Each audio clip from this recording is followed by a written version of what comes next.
ગુજરાતીની વાત કરી, ઘણી વખત એમ થાય ને કે ભાઈ આ બધા ઇંગ્લિશ બોલે કે કોઈ બીજી ભાષા બોલે, બધા પોતપોતાની ભાષા પકડી રાખી છે.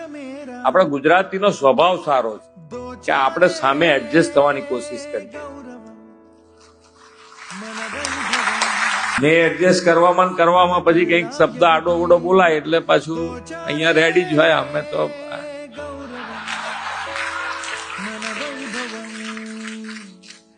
એમાંય તમારી જેમ જેમ પ્રતિભા ઊંચી થતી જાય પછી તો તમને સામેવાળાની અપેક્ષાઓ જ એટલી બધી વધી જાય કે તમારે એક શબ્દ આડો અવડો બોલાવો ના જ જોઈએ. કારણ કે આપણે માણસ મટી જઈએ એવી વાત થઈ જાય.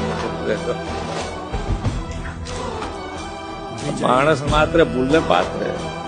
પાછું અત્યારે તો રીલ ચાલે એટલે ક્યાંક ન્યૂઝમાં તો એક દાડો ચાલે, પેલામાં તો રોજ ચાલે.